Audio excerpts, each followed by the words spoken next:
bom é estarmos aqui. Podem sentar-se, meus amados irmãos.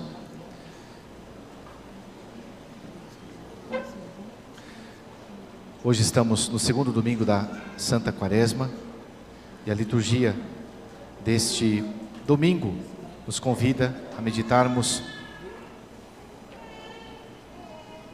na transfiguração do Senhor, que exatamente nos dão várias lições essa passagem, não é? E de modo especial alguém pode se perguntar: Padre, nós estamos na Quaresma, por que o Evangelho da Transfiguração? Dado que a Quaresma é um caminhar para Jerusalém, não é? Para a cruz, para o Calvário, nós acompanhamos Jesus, também nós fazendo tendo as boas disposições, com a nossa oração, com os nossos sacrifícios, não é? Subimos a Jerusalém para passarmos a Páscoa, para renovarmos também espiritualmente, junto com Cristo, que vai oferecer-se ao Pai por nós. Por que então, se a Quaresma é esse tempo forte, marcado pela ascese, pelo exercício espiritual, pela renúncia, pela correção dos próprios defeitos, pecados, para nos aproximarmos mais de Jesus, por que então o Evangelho por assim dizer, da transfiguração, da alegria, em que Jesus se mostra glorioso? Por uma razão muito específica, não é? Nós sabemos que Jesus foi para Jerusalém para se oferecer ao Pai por nós. Ele é a vítima que vai, sobre o altar da cruz, oferecer-se ao Pai em expiação, em reparação pelos nossos pecados. Ele tomou sobre si as nossas iniquidades. E portanto, Jesus é exatamente como Isaac, que carrega a sua cruz até o Calvário, não é? Como Isaac levou até os seus ombros a lenha para ser imolado no Monte Moriá. Jesus carrega a sua cruz. E nós também temos que carregar a nossa. Mas a vida não é só cruz. Na vida nós temos o Monte Calvário, mas também nós temos outros montes. Nós temos o monte das bem-aventuranças, em que Nosso Senhor pregou a sua doutrina, a sua palavra. Nós temos o monte da oração, não é? Que é o monte de hoje, o monte da transfiguração, em que Jesus tira um pouco o véu da sua humanidade, por assim dizer, e mostra-se um pouco mais glorioso, não é? Como diz Santo Tomás aqui, não houve propriamente um milagre, houve a cessação de um milagre, não é? Porque veja que Nosso Senhor tem em Nosso Senhor, na pessoa de Nosso Senhor Jesus Cristo, há duas naturezas. A divina, Ele é verdadeiramente Deus, e a natureza humana, Ele é verdadeiramente homem. Como homem Ele sofre, Ele teve que se alimentar, Ele se cansava pelo caminhar, não é? Pela sua passagem pela Palestina. Como homem Ele sofre, Ele sofreu, Ele morreu, Ele derramou seu sangue. Mas como Deus, muitas vezes estava oculta a divindade de Cristo. Por trás da humanidade, oculta estava a divindade, né? Nós não víamos. Quem olhasse para Jesus não via Deus, via um homem, Jesus de Nazaré. Mas aqui na transfiguração, Jesus tira um pouco o véu, portanto, que cobria a sua divindade, e ali aparece a sua face gloriosa, esplendorosa. Transfigurar-se significa mostrar-se um pouco como Deus. E para isso, Nosso Senhor então sobe ao Monte Tabor, que é o Monte da Transfiguração. Não chama os 12 apóstolos, chama apenas uma representação deles, não é? Os 3 apóstolos que vão acompanhar Jesus sempre, em todos os momentos. São Pedro, que foi o apóstolo que mais amou a Jesus, mais se entregou, não é? Ele não tinha medo, ele até um pouco impetuoso, mas ele se dedicava a Jesus. Quando vê Jesus andando sobre as águas, é ele que se lança sobre as águas. Senhor, se sois vós, manda que eu vá até vós, né? É Pedro, por exemplo, que tira da espada no Jardim das Oliveiras para tentar libertar, salvar o Senhor, né? É Pedro que se coloca, né, muitas vezes diante do anúncio da paixão, ele se coloca como defensor de Jesus. Não, Senhor, eu darei minha vida por ti, né? Então Pedro é o exemplo do apóstolo que ama profundamente a Jesus. O segundo apóstolo, João, que é o apóstolo mais amado, o discípulo que Jesus amava, como ele mesmo diz no seu evangelho, né? João é aquele apóstolo que teve todo um cuidado com Nossa Senhora, foi ele que mereceu cuidar da Virgem Maria depois que Jesus morreu na cruz, não é? Nosso Senhor confiou a ele a sua pérola preciosa, a Virgem Santíssima, né? Porque confiava profundamente, não que não confiasse nos outros, né? Mas São João é o discípulo amado, é ele que, por exemplo, reclina a cabeça na última ceia, é ele que pergunta quem vai ser o traidor. Então João tinha intimidade, era o apóstolo amado por Jesus. E terceiro apóstolo, São Tiago, que era irmão de São João, que foi o primeiro a morrer por Jesus, ou seja, o primeiro que foi amado, que amou Jesus, mas que propriamente com a sua própria vida selou esse amor. Então Pedro, João e Tiago sobem ao Tabor. O Evangelho de São Mateus, o Evangelho que nós ouvimos agora, não fala por que e para que Jesus subiu ao Tabor, né? Mas o Evangelho de São Lucas fala por que Jesus subiu ao Tabor. E ele fala, ele subiu ao Tabor, com Pedro, João e Tiago, para orar. Então o monte da oração é o Monte Tabor, é o monte que Jesus, portanto, se revela, é o monte que Deus Pai se deixa escutar com aquela palavra: eis o meu filho muito amado, em quem eu pus a minha complacência, escutai-o. Então a igreja coloca, portanto, esse evangelho da transfiguração no segundo domingo da quaresma para indicar-nos a importância da oração na nossa vida, porque ali Tabor é imagem da oração, é imagem de Jesus que nos espera no lugar mais elevado, a sós. É Ele que se revela, Ele que nos fala no silêncio do nosso coração, né? E com Ele, com Jesus, está todo o céu, está todo o Antigo Testamento e o Novo, está o céu inteiro. Está Moisés representando a lei, está Elias representando os profetas, né? Estão os apóstolos, portanto o Novo Testamento, o Antigo e o Novo, tudo está ali. É na oração, portanto, que nós vamos encontrar a face de Deus, a face oculta de Deus, porque nós não vemos a Deus, Deus é Espírito, mas quando nós rezamos, nós demonstramos que nós temos fé naquele Deus que é invisível, mas que se faz visível através por assim dizer, do óculo da fé, dos óculos da fé, né? Quando nós temos fé, nós vemos a Deus, nas circunstâncias difíceis, nós enxergamos a Deus no próximo. Quando nós temos fé, nós nos dedicamos à oração, porque nós sabemos que nós não temos força suficiente para alcançar o céu. Então a gente se faz pequeno, a gente se coloca de joelhos.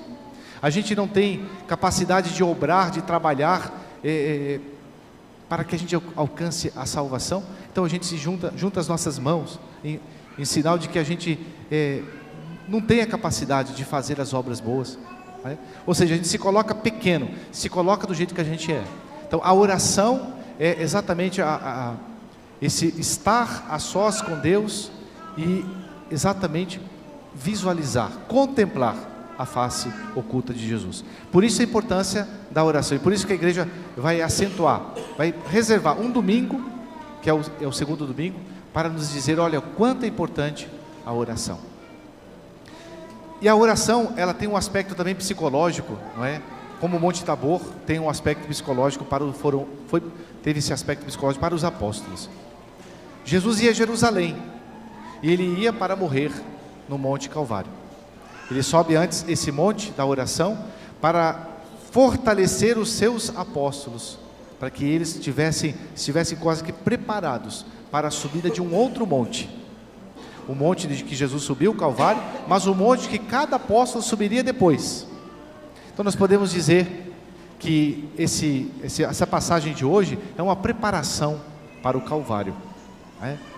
E porque quando eles viram Jesus levantado no Calvário, não transfigurado, mas desfigurado, porque Jesus assumiu a nossa condição e ali estava como um condenado, né? Como diz São Boaventura, ele foi crucificado entre ladrões para indicar que era o pior deles. E os judeus fizeram de propósito, deixaram para condenar os dois ladrões junto de Jesus, para indicar que Jesus era também um impostor. E naquele monte ali, no Calvário, se escondeu, a divindade completamente, e até mesmo a humanidade de Cristo foi desfigurada. Não é por quê? Por causa do nosso pecado, por causa do meu pecado mortal, por causa do teu pecado mortal. E para os discípulos não se atormentarem tanto, para que eles tivessem um certo consolo, lembrando da transfiguração, acontece então a transfiguração. Mas um fato curioso é quando São Pedro, ao ver que estava ali num lugar tão agradável, tão aprazível, o Monte Tabor, Pedro ele tem quase que fora de si, ele diz assim, quase que extasiado, né? Senhor, é tão bom estar aqui, olha, não vamos descer mais não, vamos ficar aqui, vamos construir aqui uma tenda para a gente vai morar aqui em cima, lá embaixo tem tantos problemas, não é? Tem os fariseus, tem os soldados, tem a cruz, o senhor está falando de Calvário, vamos ficar aqui está tão bom. E interessante que, quase que, olha, vamos fazer uma casa para o Senhor, pode deixar que eu faço uma tenda para o Senhor, para Moisés e para Elias. E Jesus, interessante, né?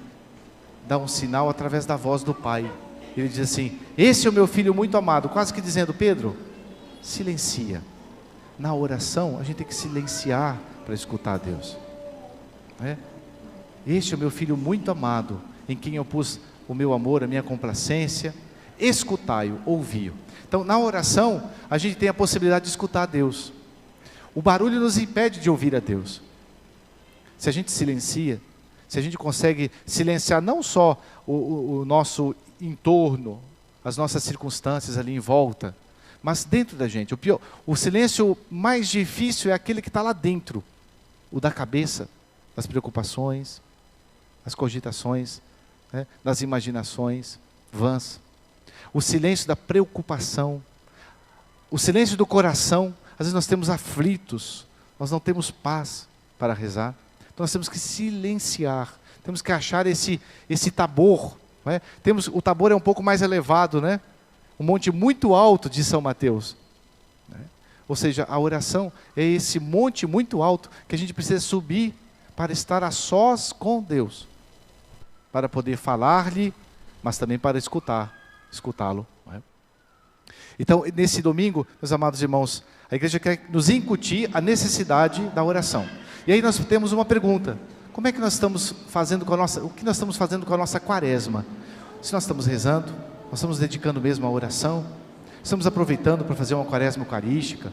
Muitas pessoas atenderam o apelo de Jesus, estão vindo à missa todos os dias, até cedinho, 6 horas da manhã, É bonito ver, por exemplo, o Frei Gilson e outros lugares que acordam de madrugada para rezar o rosário, 4 horas da manhã, que bonito, mais de 100 mil pessoas rezando o rosário, E você, o que está fazendo nessa quaresma? De diferente a mais? Talvez a nossa própria oração, ela pode ser a nossa própria oração, mas fazê-la melhor, fazer com mais atenção, fazer com mais silêncio interior, escolher um horário melhor do dia, para estar com Deus. Às vezes as pessoas dizem assim: padre, eu não rezo não, eu não rezo porque minha vida é muito agitada. O senhor é padre, os monges, as religiosas têm o seu tempo de oração, mas nós que somos leigos, nós não temos tempo para rezar, é uma vida muito corrida, tem os filhos, tem as crianças, tem o trabalho, tem o barulho, tem as preocupações da vida, a luta para conseguir o pão nosso de cada dia, E me vem aqui à memória a frase de São Francisco de Sales, se não me engano, que ele dizia: olha, quem tem tempo reze, quem não tem, reze o dobrado. Ou seja, nós temos que fazer o tempo para rezar. Se a gente esperar ter tempo para rezar, a gente nunca vai rezar. Sabe quando a gente vai rezar? Nunca.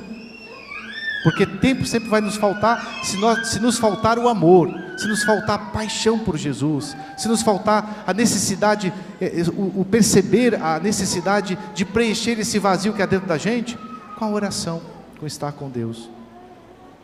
De, por exemplo, entrar numa igreja, quando não tem ninguém, e fazer aqui, prostrado diante do sacrário, um momento de oração, um momento de contemplação. Jesus, eu não te vejo no sacrário, mas eu sei que o Senhor está aqui. Meu Senhor e meu Deus, me ajuda, Senhor, aumenta a minha fé. Esse é um momento de oração, É o momento de a gente entrar no nosso quarto, isto é, na nossa alma, no recôndito do nosso ser, onde só Deus conhece, onde nem mesmo a gente conhece direito, né? Mas Deus conhece e ali está com Deus. Então a oração é esse momento importante. Como dizia São Boaventura, em um dia ganha o homem pela oração mais do que vale o mundo inteiro. Olha que frase. Em um dia ganha o homem pela oração mais do que vale o mundo inteiro. Então, se a gente souber rezar, a gente vai ser feliz, a gente vai encontrar o caminho do céu. Nós vamos também, assim, nos prepararmos para subir o outro monte, o monte da dor, da desolação, da provação, o monte Calvário. Louvado seja nosso Senhor Jesus Cristo. Para sempre seja louvado. Fiquemos de pé e professemos a nossa fé. Página